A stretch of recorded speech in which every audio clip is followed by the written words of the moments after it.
Hello दोस्तों, स्वागत है एक बार फिर आप सभी का आपके अपने यूट्यूब चैनल पीएस क्लासेस पर। तो दोस्तों, आज के इस वीडियो लेक्चर में हम बात करेंगे जिन छात्रों ने 12th क्लास केमिस्ट्री के प्रैक्टिकल के संबंध में विद्युत रासायनिक सेल टॉपिक तैयार किया है और इसका डायग्राम अपने चार्ट पेपर पर बनाया है।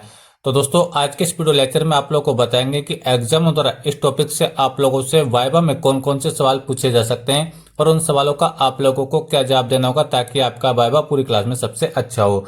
दोस्तों, जैसा कि आप लोग जानते हैं कि 12th क्लास केमिस्ट्री में 30 नंबर का प्रैक्टिकल होता है, ठीक है।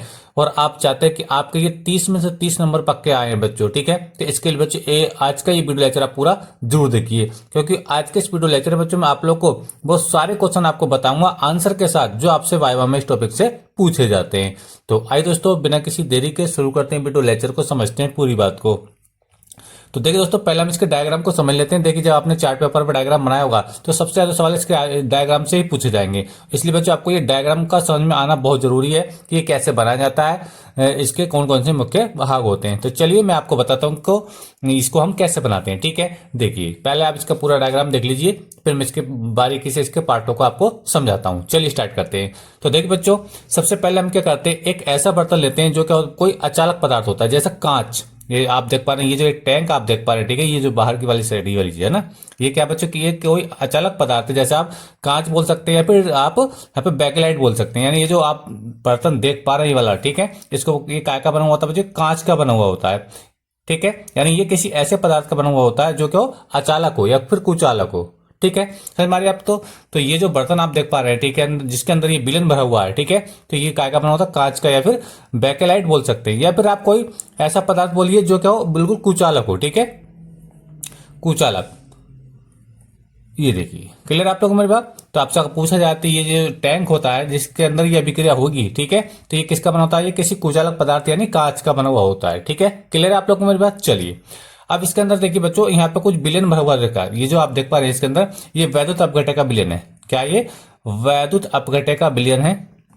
अब ये क्या होता है देखिए, मैं आपको वही बताता हूं। वैद्युत अपघटय का विलयन इसके अंदर रहता है, ठीक है, वैद्युत अपघटय का विलयन, जैसे NaCl होता है या फिर KCl होता है, ठीक है, समझ में आ रहा है। तो इसके अंदर किस पदार्थ का विलयन आता है, कि किसी वैद्युत अपघटय का विलयन इसके अंदर रहता है, ठीक है। एग्जाम्पल के तौर पर आप ऐसे इसको NaCl समझ लीजिए, NaCl का जलीय विलयन, यानी पानी है और पानी के अंदर NaCl यानी सोडियम क्लोराइड घुला हुआ इसके अंदर है, ठीक है।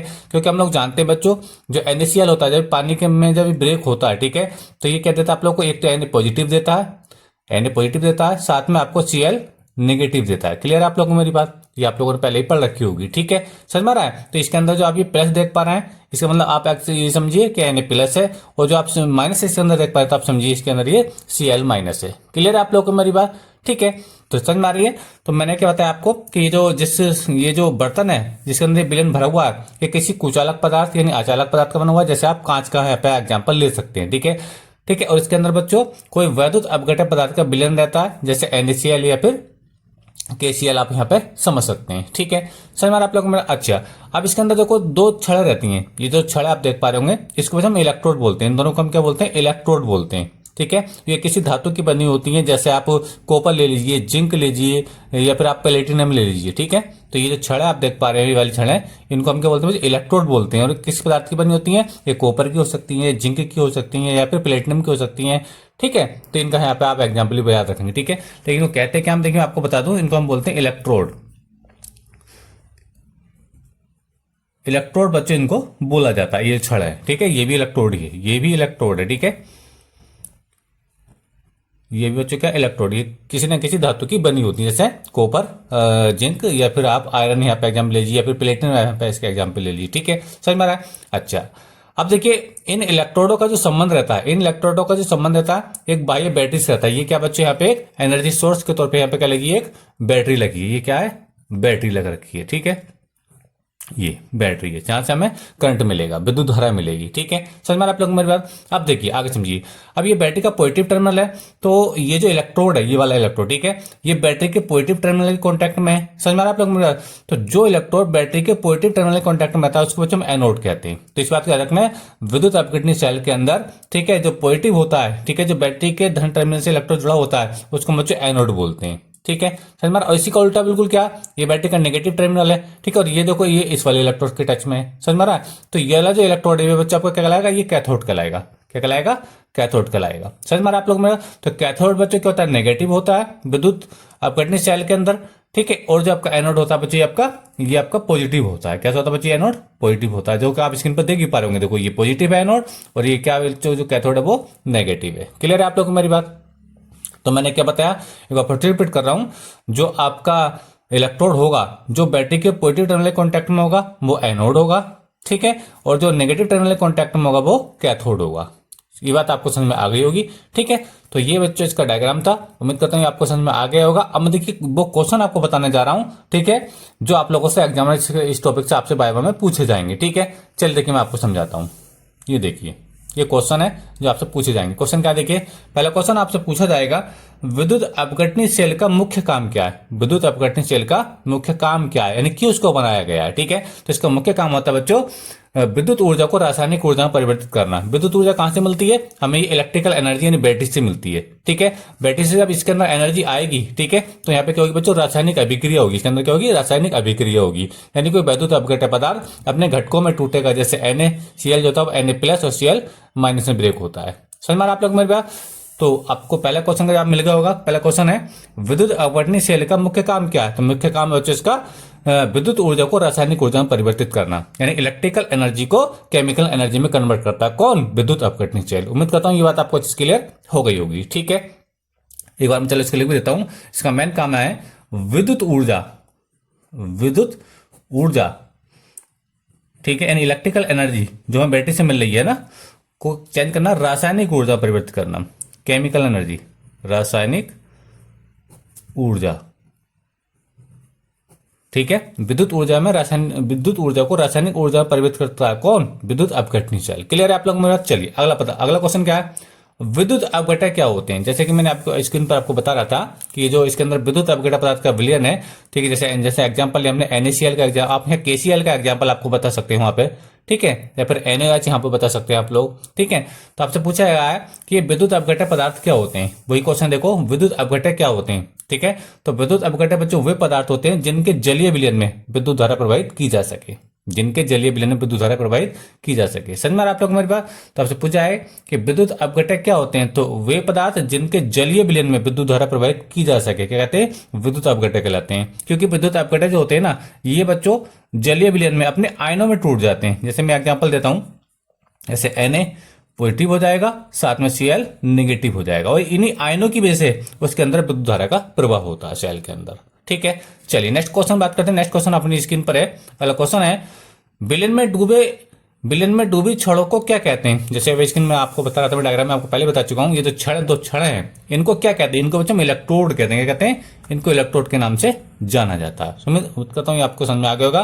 तो विलयन में ही छड़ें डूबी रहती हैं उनको बच्चों इलेक्ट्रोड कहते हैं, ठीक है। चलिए नेक्स्ट क्वेश्चन तरफ बढ़ते हैं। नेक्स्ट क्वेश्चन क्या देखिए, तो अब देखिए अगला क्वेश्चन है। तो ये तो आपको याद रखा होगा कि छड़ों क्या कहते हैं, इलेक्ट्रोड कहते हैं, ठीक है। अगला क्वेश्चन चलो मैं इसको लिख भी देता हूं, कभी याद ना रहे आपको। इलेक्ट्रोड कहते हैं, ठीक है। समझ में आ रही है आपको मेरा, ये हो गया क्लियर। अगला क्वेश्चन क्या है, ये इलेक्ट्रोड मतलब छड़ किस धातु की बनी होती है, किस धातु की बनी होती है, ठीक है। अब देखिए इलेक्ट्रोड बच्चे दो प्रकार के होते हैं। इलेक्ट्रोड दो प्रकार के होते हैं। एक तो होते हैं अक्रिय इलेक्ट्रोड, ठीक है, जो सेल में जो अभिक्रिया होती है, ठीक है, इसमें कोई अभिक्रिया में वो भाग नहीं लेते हैं। तो जो इलेक्ट्रोड होते हैं ना, ये दो प्रकार के होते हैं। एक तो होते हैं अक्रिय, एक होते हैं अभिक्रियाशील, ठीक है। तो मैं आपको दोनों एग्जांपल बता देता हूं कि वो कौन कौन से। देखो इलेक्ट्रोड दो प्रकार के होते हैं। तो अक्रिय में कौन कौन नाम बताते हैं, जैसे गोल्ड यानी सोना जो होता है वो अक्रिय इलेक्ट्रोड है, वो विलयन से अभिक्रिया नहीं करेगा, ठीक है। या फिर आपका प्लेटिनम है, ये भी अक्रिय इलेक्ट्रोड, ये भी क्रिया नहीं करता। लेकिन हाँ अगर आप कॉपर बताएंगे, आप जिंक बताएंगे, तो वो क्या होते हैं, क्रियाशील होते हैं। लेकिन आप किसी को बताइए से कोई प्रॉब्लम नहीं है, ठीक है। बेहतर ये होगा आप जिंक और आप कॉपर ही बताइए तो ज्यादा बेटर रहेगा, ठीक है। जो आपका जो सोना होता है, जो गोल्ड होता है, ठीक है, और जो आपका प्लेटिनम होता है, ये क्या होते हैं बच्चों, ये अक्रिय होते हैं, ठीक है। और जबकि जो आपको मैं कॉपर और जिंक बता रहा हूं, कॉपर और जर्डन, ठीक है, इनको आप बताएंगे तो ये क्या होते हैं कि क्रियाशील होते हैं। आप यहाँ पे गोल्ड यानी Au, ठीक है, यानी सोने का प्रतीक Au, या फिर आप पीटी यानी प्लेटिनम भी बता सकते हैं। तो ये दोनों जो होते हैं ये अक्रिया होते हैं, ये विलयन में कोई भी क्रिया नहीं करते हैं, जबकि ये क्रियाशील होते हैं, ये क्रियाशील होते हैं। ठीक है, तो आप चारों में से कोई भी आप बता दीजिए बेटर रहेगा। आप इनमें से कोई आप कॉपर बता दीजिए, आप जिंक बता दीजिए। ठीक है, समझ में आ रहा है। तो ये इलेक्ट्रोड जो छड़ें होती हैं किस धातु की बनी होती हैं बच्चों? ये कॉपर या जिंक की बनी होती हैं। ठीक, चलिए आगे बात करते हैं। अगला क्वेश्चन क्या है? अगला क्वेश्चन है, इन इलेक्ट्रोडों में एनोड तथा कैथोड कौन कौन होते हैं? एनोड कैथोड आपसे पूछा, अभी मैं आपको इस चित्र में आपको बता रहा था एनोड कौन होता है और कैथोड कौन होता है। तो एनोड भी मैंने देखिए अभी आपको बताया था। एनोड क्या होता है? जो इलेक्ट्रोड बैटरी के पॉजिटिव टर्मिनल के कॉन्टैक्ट में रहता है वो एनोड होता है। ठीक है, और जो इलेक्ट्रोड बैटरी के नेगेटिव टर्मिनल के कॉन्टैक्ट में होता है वो एनोड होता है। क्लियर है आप लोगों को मेरी बात? बहुत आसान है।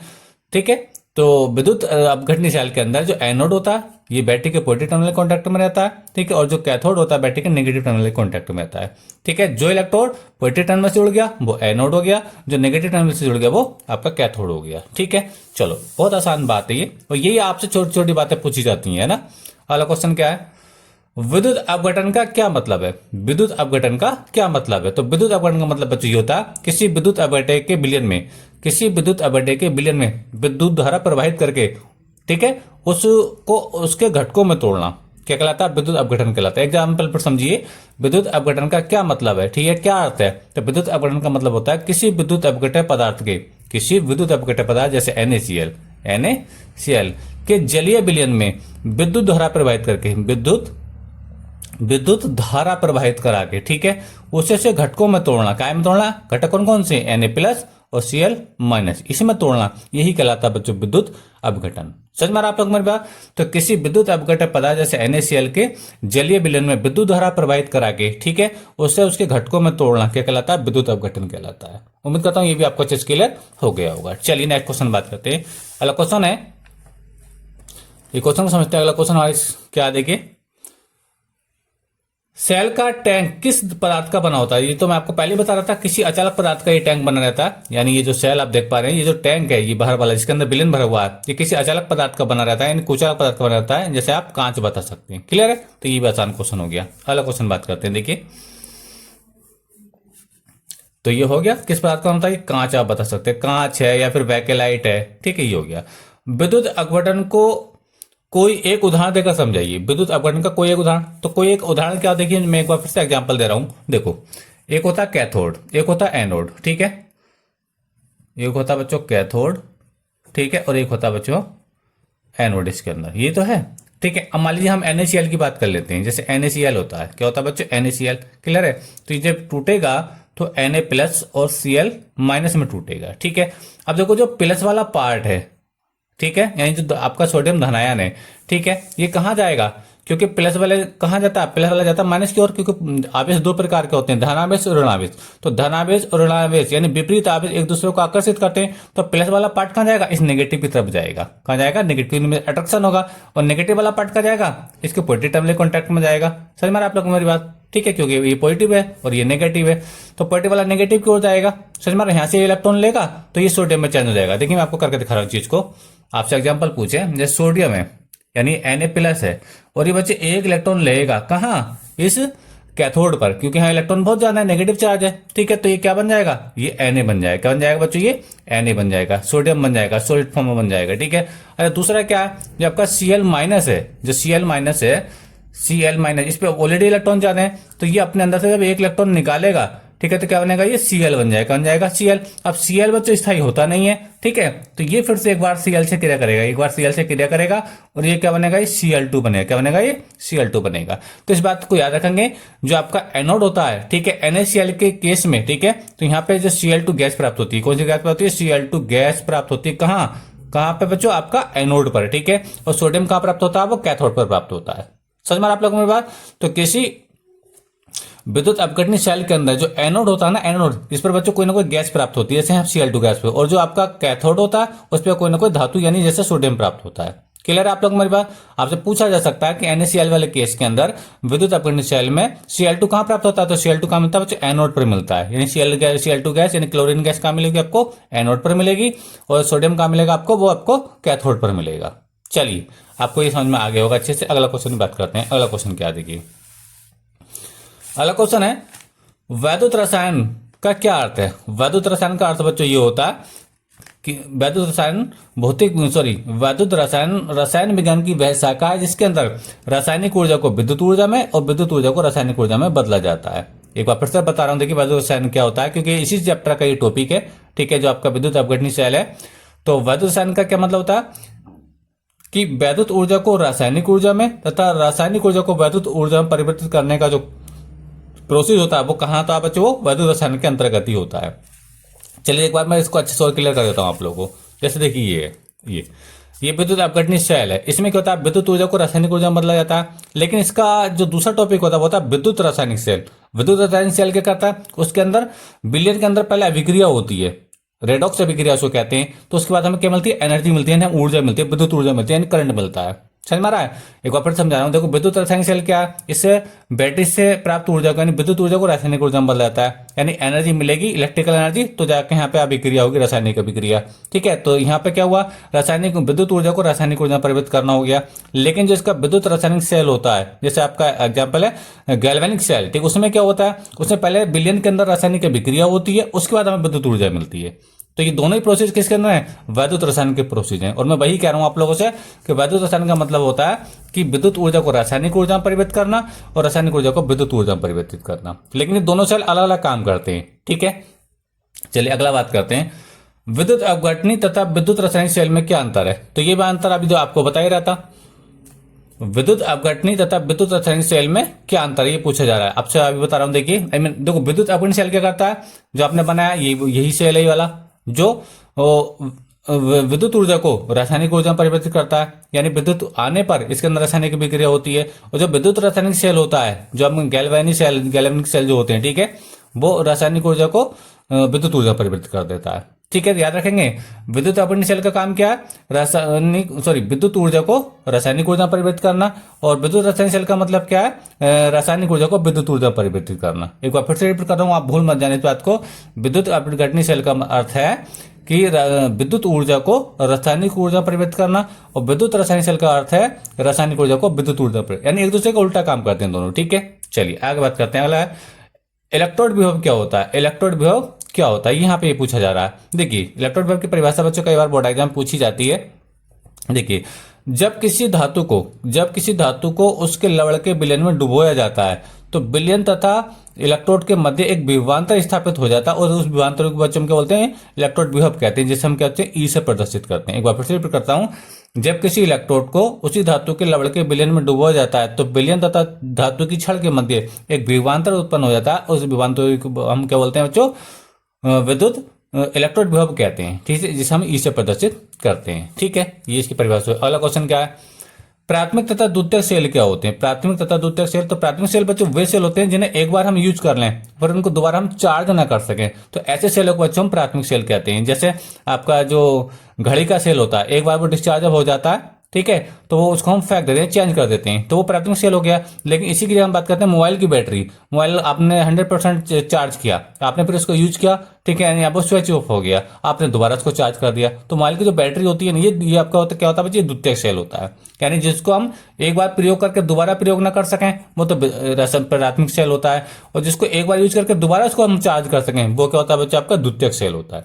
चलिए आगे हम बात करते हैं। अगला क्वेश्चन है विद्युत अपघटनीय सेल क्या होता है। विद्युत अपघटनीय सेल क्या होता है, तो ये देखिए मैं आपको बता दिया कि वह सेल जिसके द्वारा विद्युत ऊर्जा को रासायनिक ऊर्जा में बदला जाता है, ठीक है, विद्युत रासायनिक सेल कहलाता है। क्लियर है आप लोगों को मेरी बात। तो ये इस टॉपिक के बच्चों सारे क्वेश्चन थे, उम्मीद करता हूं आपको समझ में आ गए होंगे। तो बच्चों वीडियो लेक्चर कैसा लगा, वीडियो अच्छा लगा तो प्लीज अपनी मेहनत का इतना सब्सक्राइब वीडियो को लाइक जरूर कर दीजिए, चैनल पर नए चैनल को सब्सक्राइब कर लीजिए। और इसी प्रकार बच्चों आप 12th class physics chemistry biology का किसी टॉपिक का वीडियो चाहते हैं तो उसके लिए हमारे चैनल को सब्सक्राइब जरूर करिए। मिलेंगे नेक्स्ट वीडियो में किसी नए टॉपिक का, तब तक के लिए धन्यवाद। बेस्ट ऑफ लक, जय हिंद, जय भारत।